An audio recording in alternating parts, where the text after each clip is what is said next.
नमस्कार दोस्तों, मैं डॉक्टर कुलदीप कुमार आप सभी का बहुत बहुत स्वागत करता हूं एक नए बिंदु के साथ, एक नई कड़ी के साथ। आज का हमारा बिंदु है विस्मयादि बोधक अव्यय। क्या है आज का जो हमारा बिंदु है वो है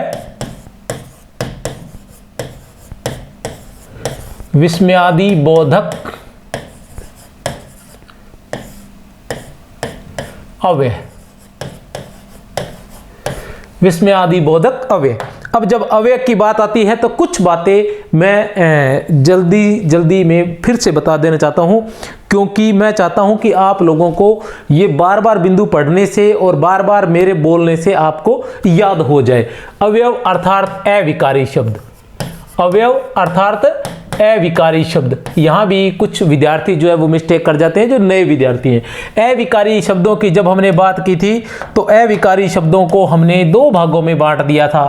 कौन कौन से? एक नंबर पर विकारी शब्द, अविकारी शब्द। क्या बात की थी हमने? अविकारी शब्द।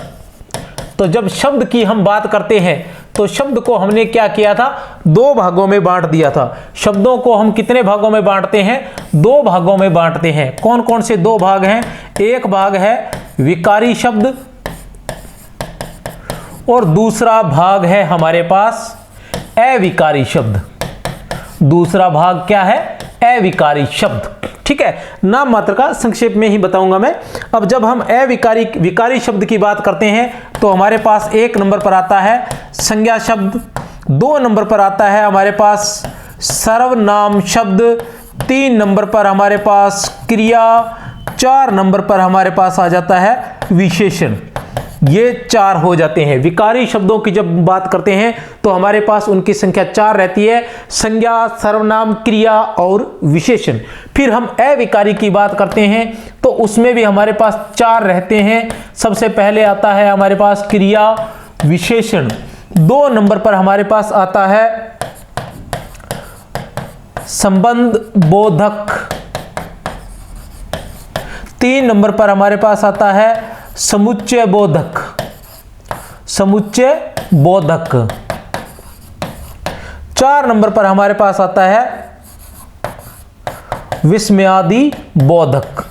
चार नंबर पर हमारे पास आता है विस्मयादि बोधक। तो अविकारी शब्दों की जब हम बात करते हैं, उनकी संख्या पूछी जाती है तो चार ही मानी जाती है। लेकिन अगर कहीं निपात के बारे में पूछ लिया जाता है तो निपात भी उसके अंतर्गत आता है। तो अब हम देखते हैं कि आज का हमारा जो बिंदु है वो विस्मयादि बोधक।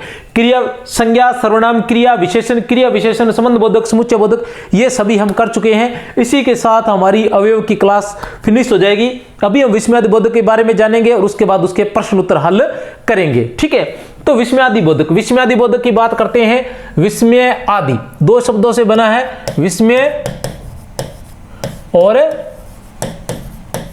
आदि। आदि से तात्पर्य बहुत से। तो विस्मय आदि जैसे बहुत से शब्द। विस्मय आदि से तात्पर्य विस्मय जैसे बहुत से शब्द। विस्मय से तात्पर्य आश्चर्य, अर्थात विस्मय या आश्चर्य जैसे बहुत से भावों को अभिव्यक्त करने वाले। बोधक अर्थात बोध करवाने वाले।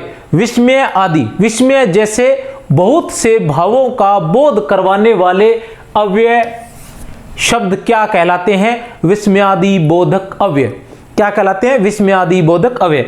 जब हम विस्मयादि बोधक की बात करते हैं तो उसकी परिभाषा को जान लेते हैं। उसकी साधारण सी परिभाषा है। क्या है साधारण सी परिभाषा? साधारण सी परिभाषा ये है कि वे अव्यय जो हर्ष, शोक, भय आदि भावों का बोध करवाते हैं। वे अव्यय जो हर्ष, शोक, भय आदि भावों का बोध करवाते हैं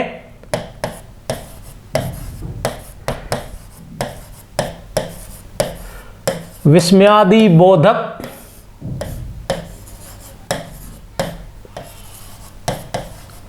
अव्यय कहलाते हैं। विस्मयादि बोधक अवयवों की संख्या अनिश्चित है। विस्मयादि बोधक जो अवयव है उनकी संख्या अनिश्चित है, उन्हें भागों में नहीं विभाजित किया जा सकता, लेकिन फिर भी हमने सुविधा की दृष्टि से उसको कुछ भागों में विभाजन किया है, कुछ भागों में विभाजन किया है या कुछ भाग मान सकते हैं।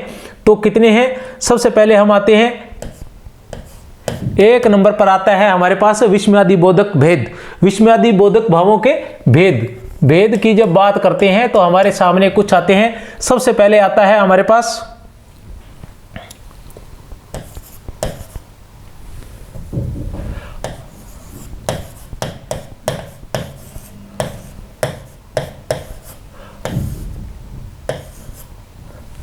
हर्ष सूचक। सबसे पहले हमारे पास आता है हर्ष सूचक विस्मयादि बोधक अव्यय। सबसे पहले हमारे पास आता है हर्ष सूचक विस्मयादि बोधक अव्यय। 2 नंबर पर हमारे पास आता है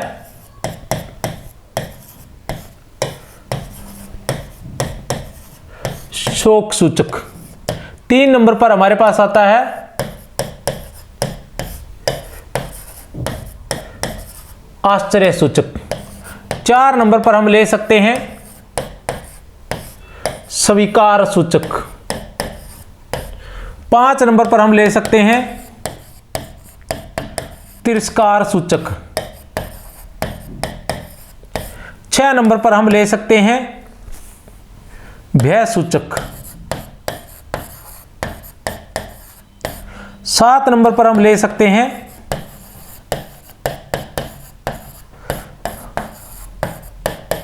अनुमोदन सूचक। 8 नंबर पर हम ले सकते हैं अभिवादन सूचक। 10 नंबर पर 9 नंबर पर हम ले सकते हैं, 9 नंबर आगे ले लेते हैं,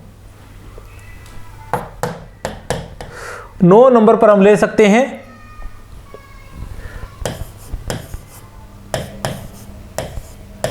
चेतावनी सूचक। 9 नंबर पर हम ले सकते हैं चेतावनी सूचक और 10 नंबर पर हम ले सकते हैं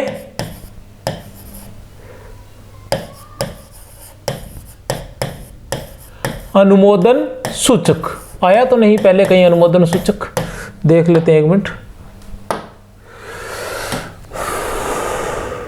अनुमोदन सूचक हर्ष सूचक, शोक सूचक, आश्चर्य सूचक, स्वीकार सूचक, तिरस्कार सूचक, भय सूचक, अनुमोदन सूचक, स्वीकार सूचक, आश्चर्य सूचक, शोक सूचक, हर्ष सूचक, शोक सूचक, आश्चर्य सूचक, स्वीकार सूचक, तिरस्कार सूचक, भय सूचक, ठीक है।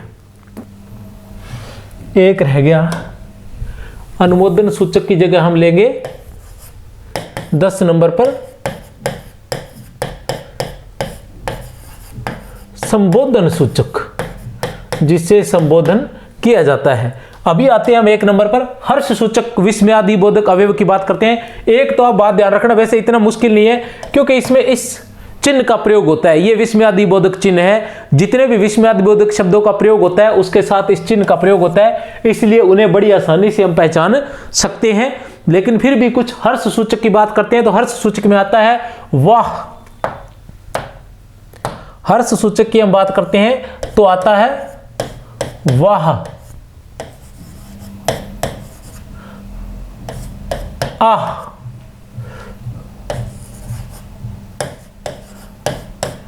धन्य, शाबाश। ठीक है, हर्ष सूचक की बात करते हैं, जो भाव हम हर्ष के लिए व्यक्त करते हैं, खुशी के लिए, तो उसमें आता है वाह, आह, धन्य, शाबाश। इन शब्दों का जहां प्रयोग होगा वो कहलाएंगे हर्ष सूचक विस्मयादि बोधक अव्यय। हर्ष सूचक विस्मयादि बोधक अव्यय। उसके बाद शोक की बात आती है तो हाय,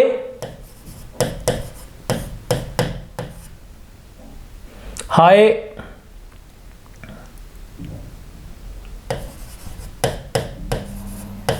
ओह, हे राम। ठीक है, हर शोक सूचक की बात आती है तो हाय ओह हे राम। आश्चर्य सूचक की बात आती है तो क्या ओहो, क्या ओहो है। ठीक है, आश्चर्य सूचक की बात आती है तो क्या रहेगा, क्या ओहो है। इस तरह से मतलब आश्चर्य सूचक भाव व्यक्त करने। स्वीकार सूचक की बात आएगी तो ठीक, अच्छा और जी। ठीक, अच्छा, जी। ठीक, अच्छा, जी। तो ये रहेंगे स्वीकार सूचक। स्वीकार सूचक विस्मयादिबोधक रहेगा इनमें। ये मतलब शब्द जो है वो है, शब्दों का ये प्रकार है, लेकिन वास्तव में क्या रहेगा, रहेगा सभी में विस्मय, आश्चर्य प्रकार, आश्चर्य जैसा ही रहेगा, आश्चर्य ही व्यक्त होगा, लेकिन ये अलग अलग प्रकार के हैं। भी हर्ष, खुशी में भी आश्चर्य व्यक्त करना। जैसे हर्ष का मतलब ये नहीं है कि भी हर्ष की मतलब ये विस्मयादिबोधक न होकर हर्ष है सभी में आश्चर्य होना, सभी में आश्चर्य चाहिए। हर्ष से तात्पर्य जो हर्ष वाले हैं वो नहीं रहे, ऐसा नहीं कि वही रहेंगे। इन शब्दों का प्रयोग होगा और उनमें विस्मय आश्चर्य होना चाहिए। जैसे वाह, ठीक है, धन्य, इस तरह से आश्चर्य होना चाहिए, चाहे हर्ष सूचक हो चाहे शोक सूचक है। शोक में भी आश्चर्य, हाय, ठीक है, ओह हे राम। ठीक है, इस प्रकार आश्चर्य व्यक्त होना चाहिए, भाव व्यक्त होने चाहिए। तिरस्कार सूचक की बात करेंगे, तिरस्कार छी, हट, धिक, छी, हट, धिक। तिरस्कार सूचक की बात करेंगे तो छी, हट, धिक। और उसके बाद भय सूचक की बात करेंगे, भय सूचक की बात करेंगे तो अरे बाप रे हाय। क्या करेंगे, अरे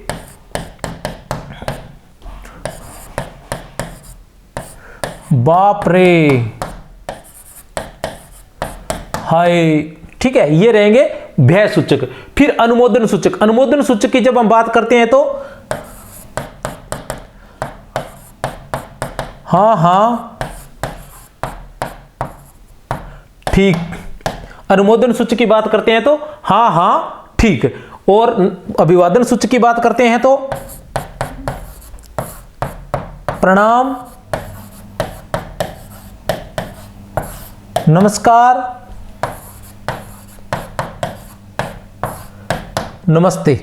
अभिवादन सूचक की जब हम बात करते हैं तो प्रणाम, नमस्ते, नमस्कार। चेतावनी सूचक की बात करते हैं तो सावधान, बचो, संभलो। चेतावनी सूचक की बात करते हैं तो सावधान,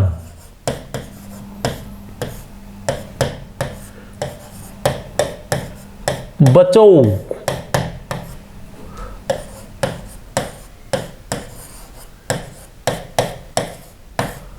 संभलो। संबोधन सूचक। संबोधन सूचक की हम बात करते हैं तो हे, अरे, रे, हे, अरे,